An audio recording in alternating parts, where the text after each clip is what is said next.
Welcome to the Love Lab podcast, a safe place to get real about sex. Whether you're man, woman, single or couple, this is the show for you because, well, sex matters. We are your hosts, Kevin Anthony and Céline Remy. All right, welcome back to the Love Lab podcast. First of all, Happy New Year. Happy New Year. 2020. Can you believe that? 2020. You know, we've been doing podcasts now through 2018, 2019, and now we're starting 2020. Crazy, huh? And we're still going strong, Kevin. That we are. We have lasting power, obviously. Ooh, we must have taken power and mastery. Anyway, this is episode 74, and it's the first one of 2020. We hope you had a great new year, and we wanted to help you start off the new year right. So this episode is how to make 2020 the best year for sex, love, and relationships. No matter what has happened in the past, now is a great time to start to make it better. And I love that because something happened a certain way doesn't mean you're stuck. And bringing that awareness that you can change anything you don't like any given time is very empowering. So today we're going to share some of our best tips, some of our ideas, things that have worked for us in the past, things that we are currently doing too in our relationship, and hopefully it will inspire you. But before we get started, let's give a shout out to our sponsor.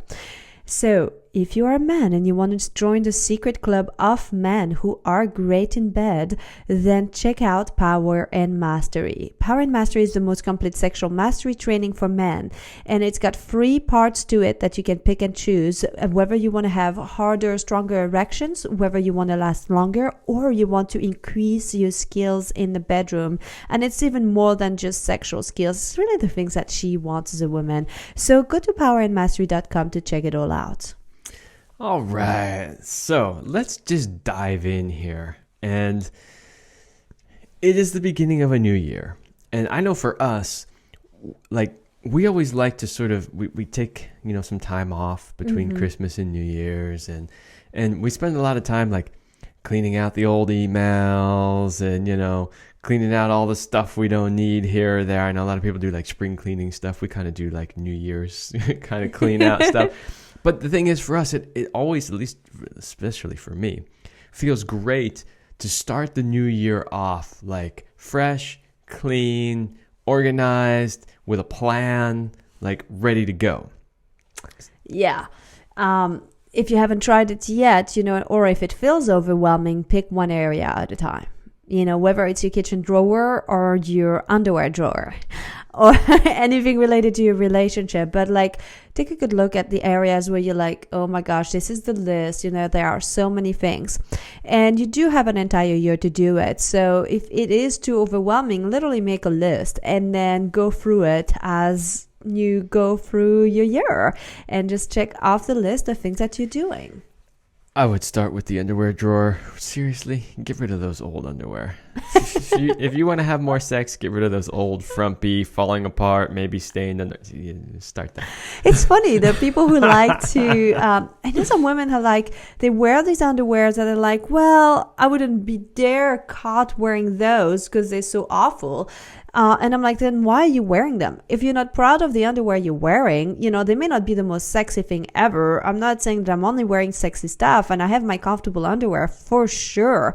But I could be caught in my underwear any given day and still feel sexy and happy to be seen in them. Maybe we should do a whole episode on underwear. Proper selection. Benefits, downside. Anyway, this is not about underwear. We're getting sidetracked here. This is really about how to make your sex, love, and relationship, which is everything this podcast is about, the best it can be in 2020. And I would just like to say one other thing. Sure. It might have been the same thing you're going to say because that happens sometimes. So forgive me if I stole your line. But I really wanted to say that before we get diving into the details of how to do that and all, it's really not that complicated. You did steal my line. Well, please expand. Tell our listeners what we mean by that. if you boil it down to a few concepts, it literally comes down to loving the person that you are with, loving them for who they are. Don't try to change them, and let them be free to be themselves. And I know some people are like, really? That's the advice you're going to give me? It is common sense. And at the same time, it can be challenging for some people. Some people are in a relationship with others that they're like, if only he would do this or she would do that, or I love them for their potential. And we've spoken a lot about this in the past. Like, dating somebody for their potential is never a good recipe for a long-lasting, happy relationship. And here's the thing. If you can love the person exactly for who they are without trying to change them, this will be so much more fulfilling. But if you're able to do that for somebody else, it really starts because you're able to love yourself also exactly for who you are. And so it always starts with yourself first, bringing that kind of love for yourself that you don't have to change anything, that even if you have some new goals or some ideas of improving yourself, you are still happy and fulfilled with who you are in this present moment. Absolutely. Always starts with yourself. And I want to remind you something, is that life is pretty short. And if you are over 35 and listening to this show, you can relate to that. So do stuff that matter. Like, really, sometimes when we're super young, we think we have so much time. And there's so much thing we're going to do and accomplish. And as we keep moving forward on this chronological scale that we have, then we start to realize that time is passing by. It goes by quickly. And it's important to really focus on the things that matter. And now is the time to do that. You have tons of time when you're young until you don't. And it's like that. It's like, an instant. Boom, all of a sudden you're like, oh, shit, where did it go? So this is 2020. So let's set the ground here. You're going to make 2020 your relationship a priority for this year. Okay, this is the foundation. Yeah, right. Before you said, I know this is common sense, but you know what they say about common sense, right? Common sense isn't so common. If we look around the world today, the world is severely lacking in common sense. Things that everybody should know, people don't know. Mm-hmm. They know the latest TV show and latest video game and this, that, and the other thing, but they don't even know the basics of how to live a decent life, right? Do you remember what your significant other put on this morning before they left for work? Did you pay attention to how she did her hair? Did you pay attention to the tie he's wearing? Or what kind of breakfast he had? Do you know these things? Or have you focused your time on the Kardashians' latest trend or your social media feed? Exactly. And we'll get more into that as we go along. What we really wanted to stress here was to make your relationship a priority in 2020. So, the analogy that I would use is anything that you want to be good at takes practice. If you're a dude and you like to golf, like, were you a great golfer, the first time you went out? Were you a great golfer if you went out consistently over a lot of years, but just every once in a while? No, you weren't. If you wanted to be a great golfer, you'd have to go out there and golf all the time. And it's the same thing with anything. You want to be a great baker in the kitchen or musician or martial art, whatever it is. It takes practice and it takes time and it takes doing it over and over and over again. And you know what we see most people do with relationships? Fucking autopilot. Mm-hmm. Literally autopilot. Well, I'm married, so, it's all over. I don't have to do anything anymore. Yeah. Or like, oh, well, we're together, so, like, what else do you want from me? The reality is that just because you've been doing relationships your whole life doesn't mean you're any good at them. Mm-hmm. In fact, most people suck at them. Mm-hmm. Trust us. and not to say that we're amazing at it and everybody else is bad. Like, we went through our learning too. We had our series of relationships that didn't work and our things that were messed up and our skills that we had to learn. We've been there, done that. That's how we know. Mm-hmm. And we've also paid attention because there are happy, thriving people in really happy relationships. And that's always what I'm very interested in when I meet people like that. I'm like, what's your secret? What do you do? How did you make it work all of these years? What did you learn? And I love to learn by osmosis from their experience. So it's also about watching and seeking role models and people who embody that which you're trying to be or to have in your relationship. So when we talk about making your relationship a priority for 2020, it's about becoming serious about putting it down into your calendar. We live in this day and age where if it's not in the calendar, it's not happening. And things are happening faster and faster, which makes it harder and harder. So many things are competing for our attention every single day. Look at your inbox, look at your social media, look at everybody is wanting something from you multiple times a day. And if you are not vigilant about that, you will be depleted. You will be giving away a lot of your energy and not having much left for those who matter. So putting your relationship in the calendar with a date night, with, and don't mix the things. If you're parents, separate time to talk about the kids, time to talk about the futures, the plans as a family, and the time to be romantic. There is a time for all, and I'm not saying like don't talk about it. And it's the hardest advice for most of the clients that we work with when they have children and we tell them this is a date night and you're not to talk about business, you're not to talk about your kids and any of these. People are like, really? But what are we going to talk about? How about you create the space and see what comes up? It might surprise you. I know, but like some of our clients get terrified. I remember a couple that I was working with, and they have a business together, and we're like, oh, but like, I don't know if we can do that. And I was like, well, Kevin and I do it, so I know it's possible. I mean, we work together, we live together, we share, we're 24/7 together, and so we're very familiar with this type of dynamic, and that's why it's important to set those guidelines and things around what you're going to spend time together. Yeah, and what you realize when you talk and work with people like that is that talking about the kids or talking about the business, while those things are important and there's plenty to talk about, they actually become distractions. Mm-hmm. And so it's not that they don't know what to talk about, it's that they're afraid of what they'll talk about if they have the space and time to do it. Ooh, that is powerful. Yeah. And so as we are setting this groundwork for 2020, you need to become comfortable being uncomfortable, talking about everything and anything. And even the things that you might be shy about or anxious, or like, what if he or she is not going to like me once they know that about myself? And these are the very important part that make you who you are and make you attractive. So it's so important that you're willing to share and open up with the person that you've decided to be with. Absolutely.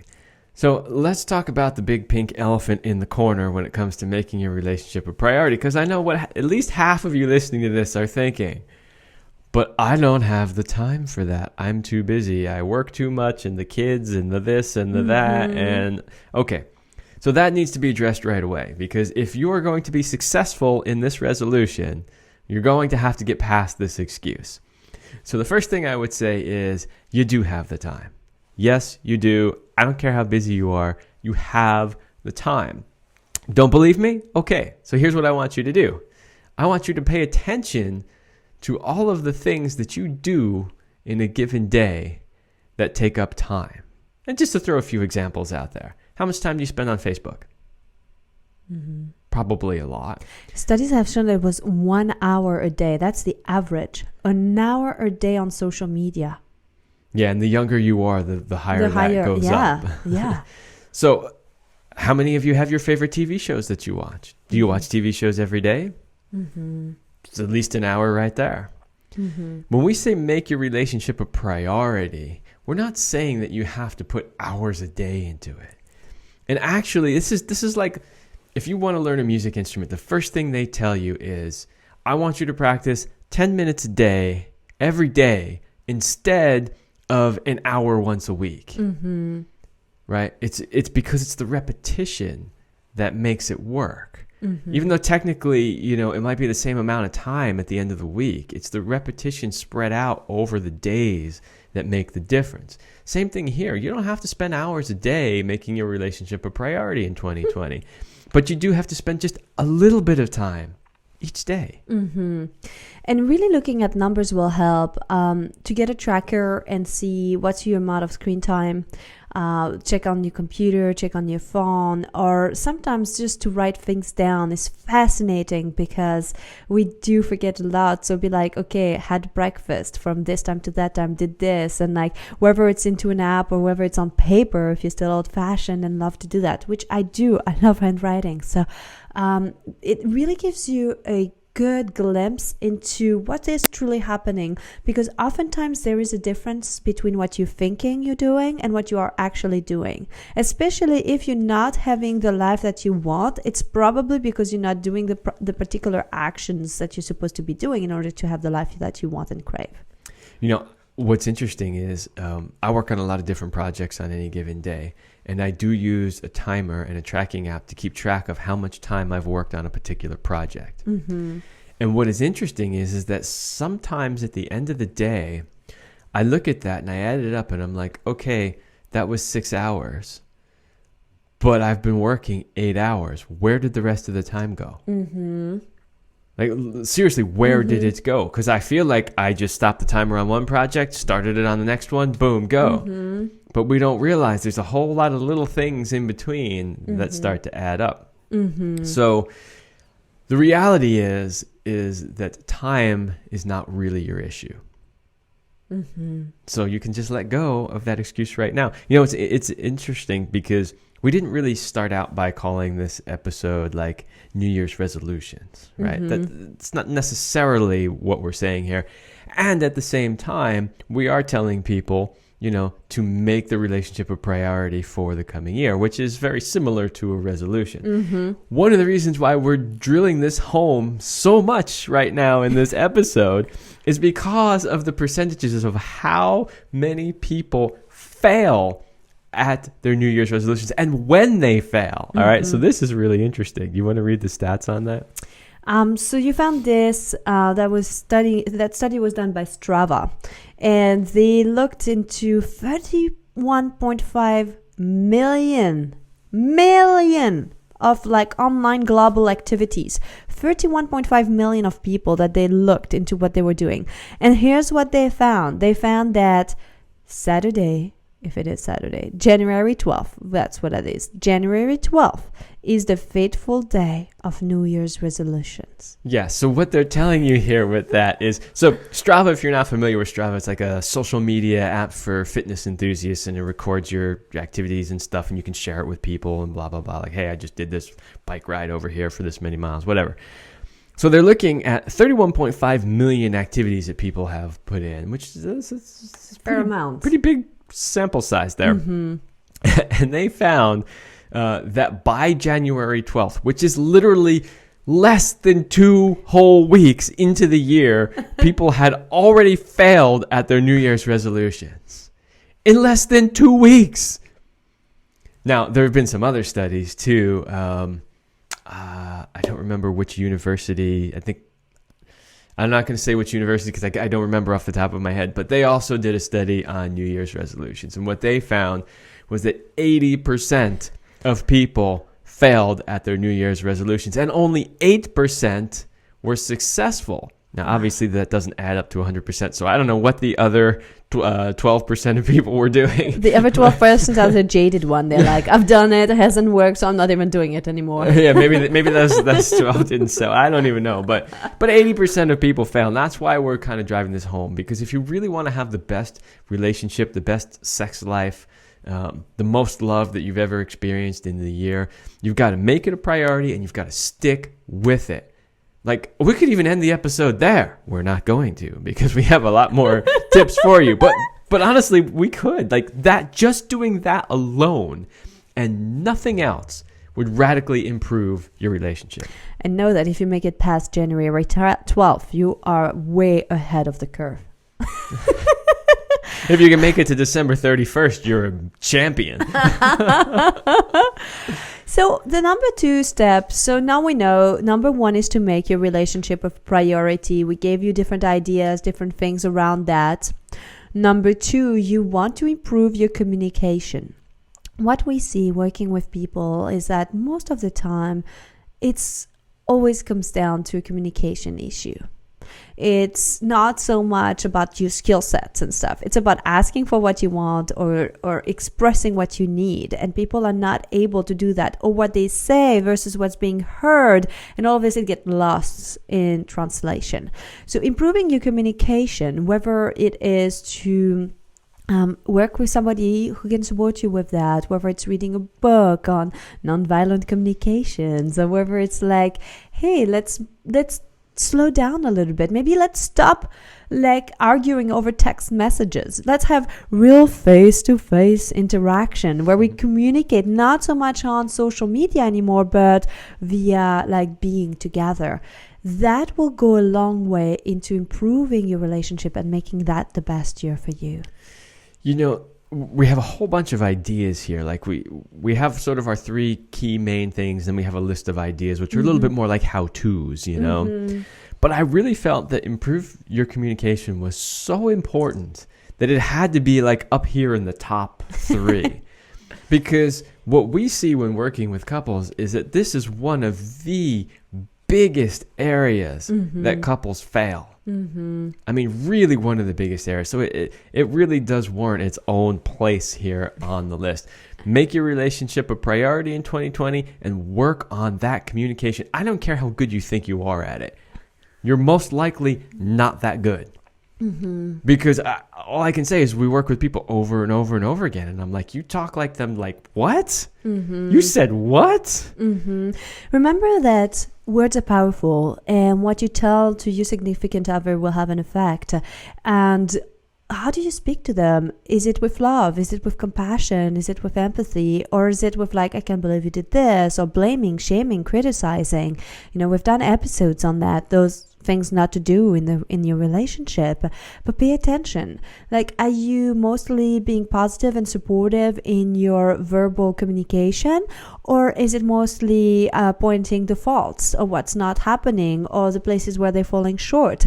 And you want to reverse that. Most people have an 80-20 ratio in terms of 80% negative to 20% positive. What they have found is that people who are happy for no reasons, have people who have been able to flip that. And I've always wondered like what made me different. And when I read that, I was like, that makes sense. I truly have an 80-20 reverse, 80% positive and 20% negative. And if you're able, it's not that hard to do. You just have to catch yourself literally. You know, once you know that's something to look for and not like fall into, then you can start to stop yourself. And it's funny, we had this conversation in the car just a few days ago when I was telling Kevin that his way of driving is a little bit different than mine. I'm a planner in many things. And so when we have to move lane, I'm literally like, if I have to exit, let's say like 3 miles before the exit, I'm already moving onto the right lane to be ready for my exits. And so usually I tell Kevin, oh, we're going to exit in 3 miles. And it's kind of my hint, it's time to move, right? And Kevin goes like way closer before he starts to move. Probably he's going to move within like half a mile, like something like that. And when he does that, I sometimes feel anxious or like starting to sort of feel very uncomfortable. I'm thinking, oh my God, we're going to miss the exit. And I have to stop myself at not complaining about this or telling him to like move faster and to be okay that we've never missed an exit. So the way he does works, obviously, even if it's not my way. And so we had this conversation where I finally told him this is what goes on for me oftentimes, but I learned to shut up. I learned to not let that worry or that silly ideas that I have to like mess up the beautiful harmonious drive that we're having with some stupid worries that have no room to be there. And so I want you to start to look at all the different ways that you're interacting. And this is what we mean too when we say improve your communication. Don't waste time in the things that don't matter. For sure. And, you know, a lot of you are probably thinking, I'm not 80% negative. You know, you're like, oh, maybe I'm like 40, 50%, but I'm not 80% negative. Again, I challenge you to really monitor the things that you say. And what's really funny is that, I grew up on the East Coast here in the United States, and I really had to work on this because people in the East Coast, no offense, I know we have lots of listeners on the East Coast. Just be honest with yourselves. I'm not trying to make fun of you. All right, you hear me? You hear me? No. But yeah, they are largely very negative in the things that they say, not just to other people, but even to themselves. All the time. Or even the question, like, how you doing? Not bad, not bad. Like, that's not a positive statement. No, that's a good one. A lot of times they'll say, and could be better and ain't so good. I'm still breathing, So, yeah, really, really watch, because especially if you say those things to yourself, you probably aren't aware of how much you're saying them to other people. So, and that's just one small area of communication. Next one, I want to jump on because, we could be here until... the end of the year 2021. The third big one is know your why. And this is great. I want to tell a quick story here, and then you can jump in too. I went to a ceremony that some friends of ours did when they were deciding that they weren't going to be together anymore, and this goes back quite a few years.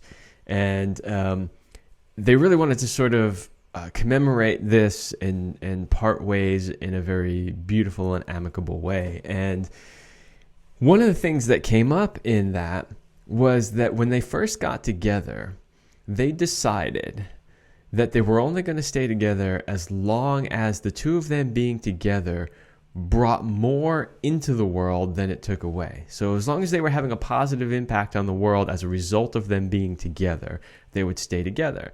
And when their relationship wasn't working and it was no longer having a net positive, they decided it was time to transition. I mean, obviously they did some work and stuff too. And it's not just like, oh, it's not working, let's go. But I really thought that was beautiful because they knew their why, at least part of it anyway. And you and I have done the same thing. We sat down and said, what do we want to create by being together? And we revisit this concept every now and then, and especially every year, or around your anniversary or whatever works for you, because we evolve and we change as human beings, and sometimes our needs and desires will be a little bit different. But if you know your whys, why you're choosing to be together, when you are past January 12th, and it's a little harder to stick up with your resolution, if you have a good solid why, it will motivate you. It will motivate you when it's difficult. Yeah, and your whys could be so many different things. Your whys could be, we're here to raise children. That's an acceptable why. It could be that we're here to do business together. We're here to help each other be the best selves that we can ever be. Yeah, that's an amazing one, right? We're here literally to help each other evolve. I mean, there's so many different whys. What your why is doesn't necessarily matter. Just make sure you know you have one. And that it's compelling to you.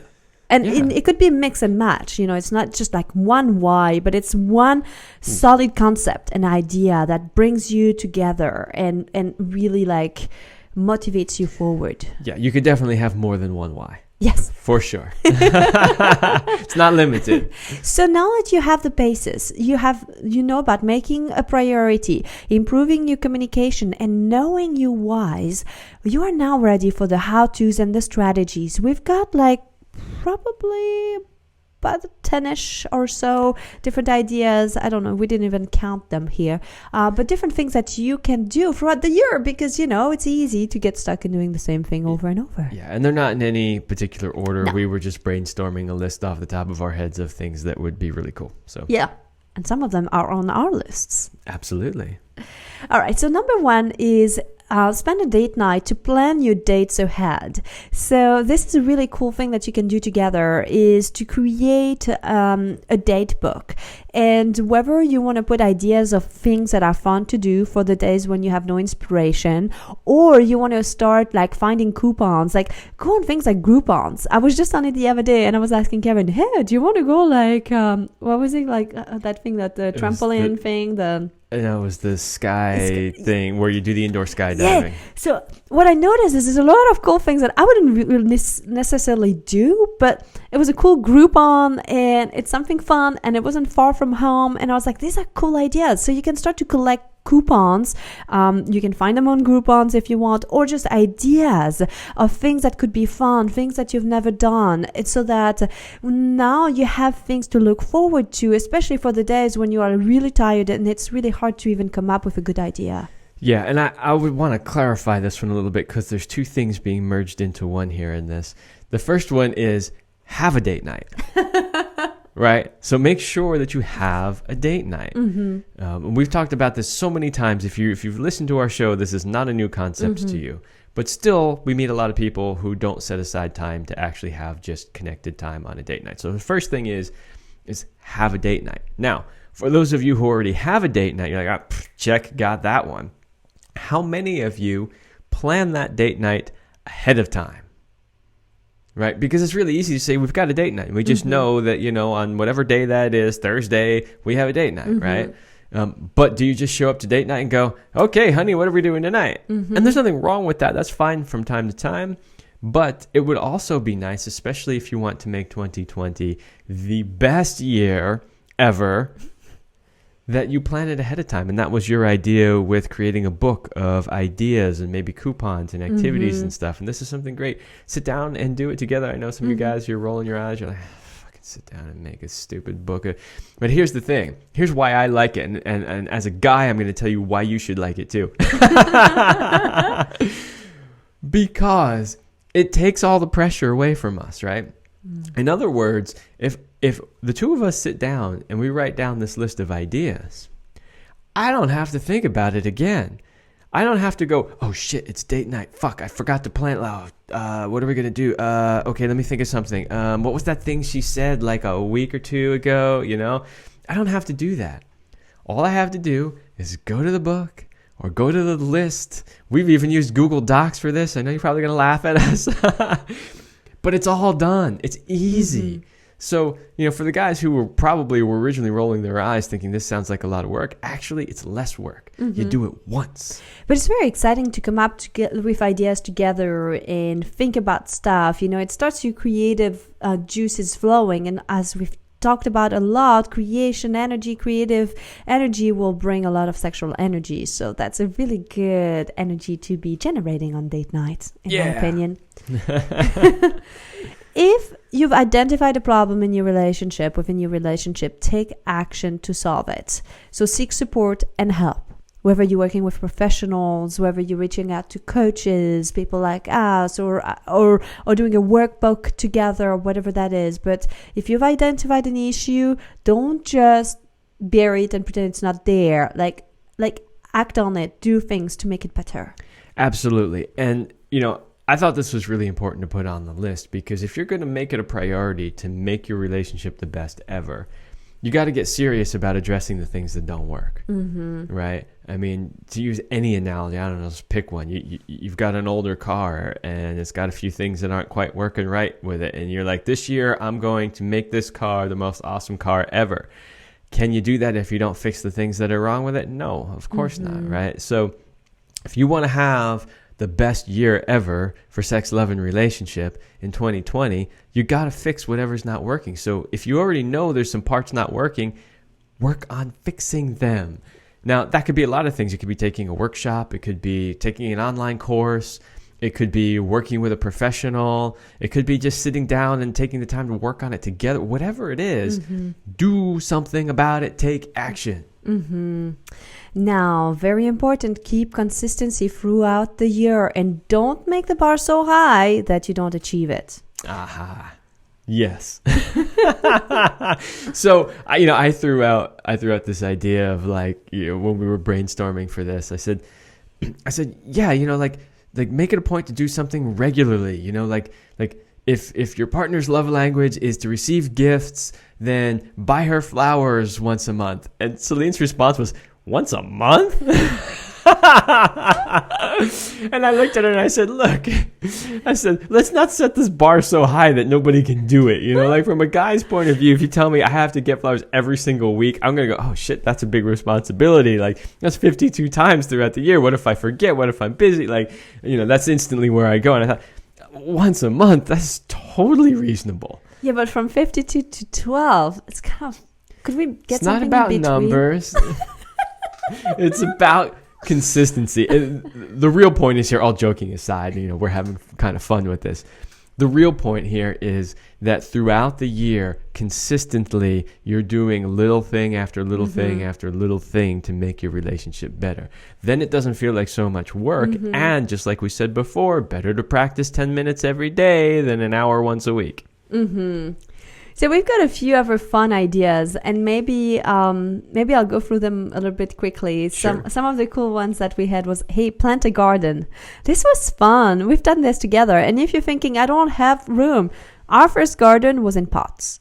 You can do this anywhere in the city, in the suburb, like anywhere you can plant a garden, potted one. But this was really fun to do together.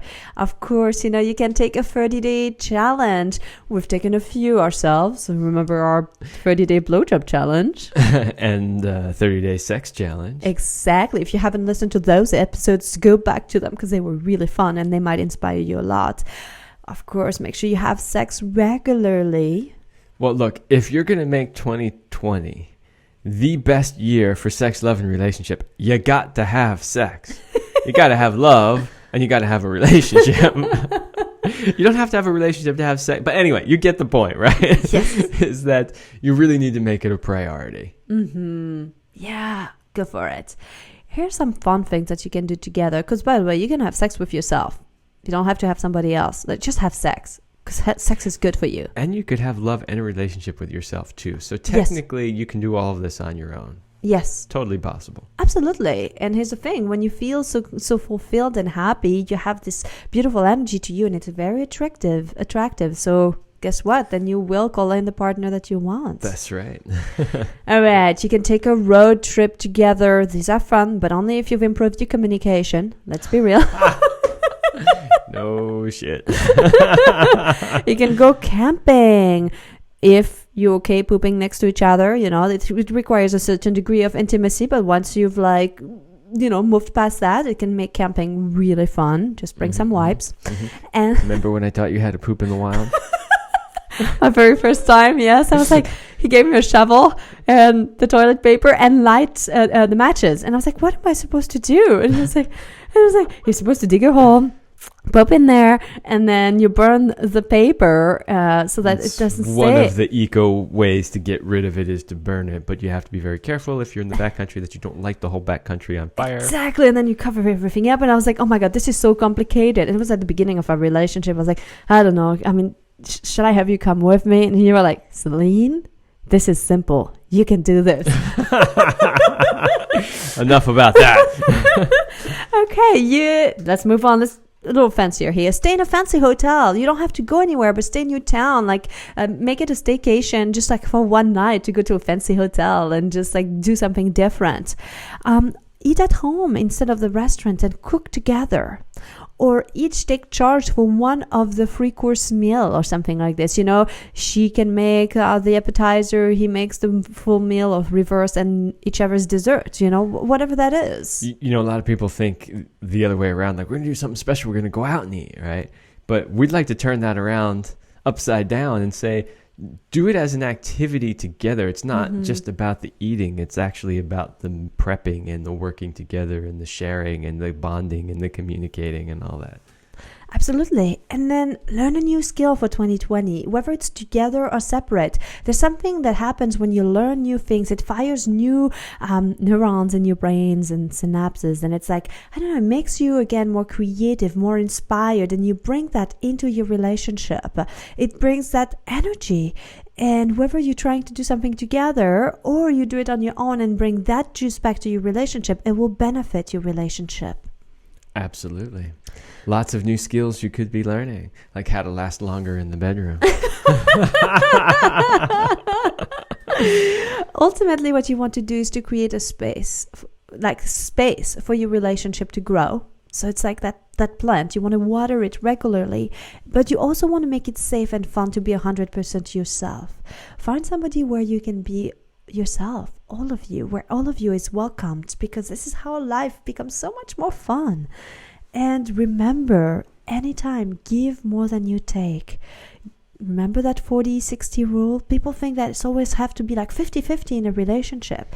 Successful relationship, and this is our secret, is 40-60. You give 60% and take 40%, but you both do that.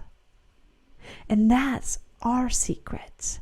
And that's going to make 2020 the most juiciest, fantastic, and sexiest year ever for your sex life, love life, and all your relationships. All right, so there you go. You have everything you need to get started making 2020 the best year ever for your sex, love, and relationships. Are you ready? Go! And keep us posted. Send us an email. Let us know how it's going. We love to hear from you. Absolutely. And that's it for this episode. We'll see you all next week.